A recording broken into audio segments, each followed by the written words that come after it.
There is a voice in your head. You know the one. It's the voice that tells you you're not enough. The voice that replays conversations from 3 years ago looking for evidence that people don't really like you. The voice that wakes you up at 3 a.m. with a list of everything that could go wrong. The voice that turns a small criticism into a verdict about your worth. You've probably tried to argue with it, ignore it, meditate it into silence. But it keeps coming back. And here's what nobody tells you. The reason it keeps coming back is that you've been treating it like it's you. A Course in Miracles says it isn't. It has a name. It's called the ego. And once you understand what it actually is, you will never hear that voice the same way again. By the end of this video, you're going to understand what A Course in Miracles means when it uses the word ego, and I promise it's not what you think. You'll understand where the ego came from, what its one driving purpose is, and why it is the single source of every fear-based thought you've ever had. You'll see how the ego shows up not just in the obvious moments of insecurity or anger, but in the subtle, respectable-looking places you would never think to look. And you'll have a practice not for fighting the ego, because that doesn't work, but for doing the one thing that actually loosens its grip. This is the video that makes everything in ACIM start to click. Because once you can see the ego, you can finally stop being run by it. Picture someone you know who seems to have it all together. Successful, put together, confident. Maybe a little intense. They don't seem afraid of anything. They speak with authority, they push hard, they win. Now imagine the same person alone at midnight. The performance is down. And underneath what you see is a constant low-level hum of, am I doing enough? Are they going to find out I don't really know what I'm doing? What if I lose this? What if they leave? That gap between the polished outside and the frightened inside, that is the ego's architecture. The ego builds the outer self precisely to defend against the inner terror. Every identity it constructs, the achiever, the rebel, the helper, the skeptic, is armor. Every role it plays is a strategy. Not for love, for survival. Because the ego, at its core, believes it is in danger. It believes it is not enough. It believes it is alone. And from that belief, it builds an entire world. To understand the ego in A Course in Miracles, you have to understand where the Course says it came from. In the Course's metaphysics, and again, you don't have to believe this literally to find it useful, the ego arose from a single thought, the thought of separation. The idea that the Son of God, or pure consciousness, could exist apart from its source. Apart from love.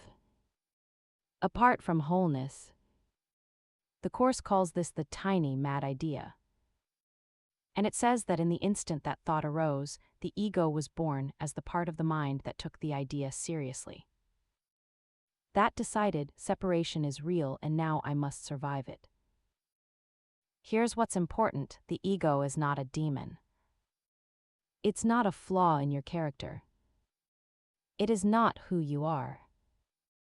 It is a mistaken identity, a false self that formed in the moment you forgot what you actually are. It's like a child who was separated from their parents in a crowd, and after years alone, stopped believing they had parents at all. Started building a life based on the assumption of abandonment. The parents never left. But the belief that they did is running everything. The ego's entire purpose, its only job, is to maintain the illusion of separation. Because if separation is real, then the ego is real. And if the ego is real, it gets to stay. So the ego has a vested interest in keeping you afraid, guilty, and convinced that you are fundamentally on your own. It needs the fear to survive. And that is why, according to the Course, it generates fear constantly, not as a side effect but as a strategy. But here's the thing that makes this teaching so important and so uncomfortable. The ego doesn't only show up in the moments when you feel obviously afraid or insecure. It also shows up dressed as your most self-righteous moments, your most certain moments, your most defensive moments. The Course says the ego is equally present in your judgment of others and in your self-condemnation, in your need to be right and in your need to be forgiven. It is not just the darkness. It is also the performance of the light. ACIM's Chapter 4 makes a striking point: the ego is suspicious of love. Not because love threatens it literally, but because love reminds the ego of what was never lost. And if nothing was ever lost, the ego's entire story collapses. So the ego will always find a reason to distrust peace, to complicate simple forgiveness, to turn genuine connection into something threatening.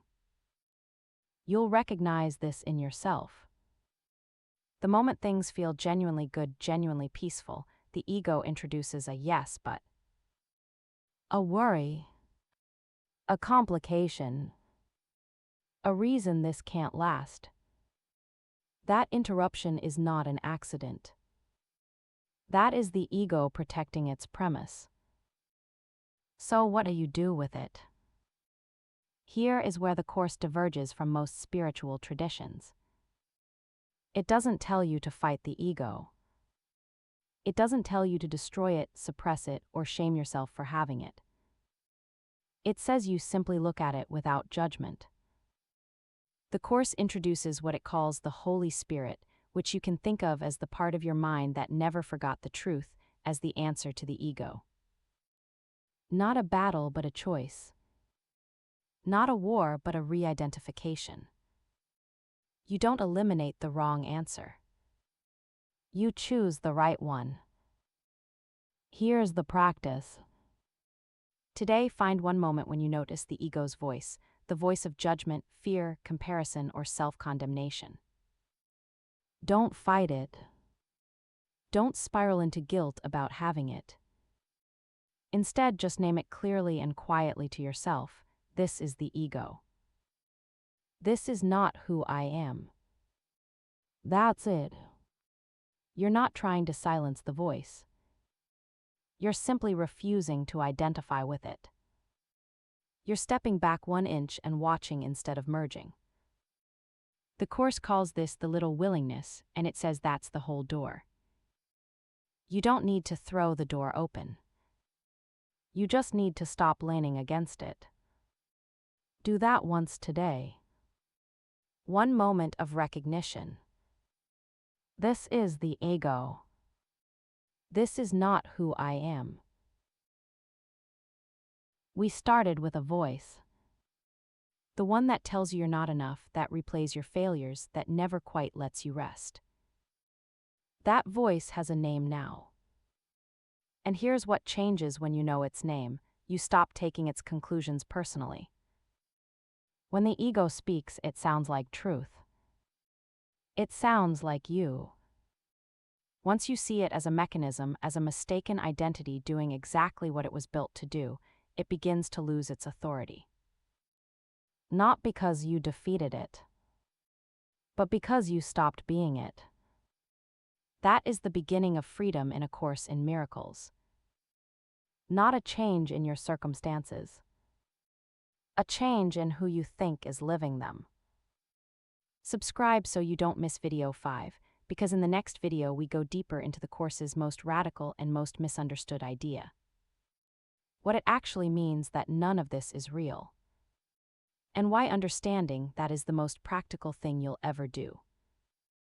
Leave a comment below. Where does the ego's voice show up most loudly in your life? In self-doubt, in judgment of others, or somewhere else entirely? I read every single one. See you in video 5.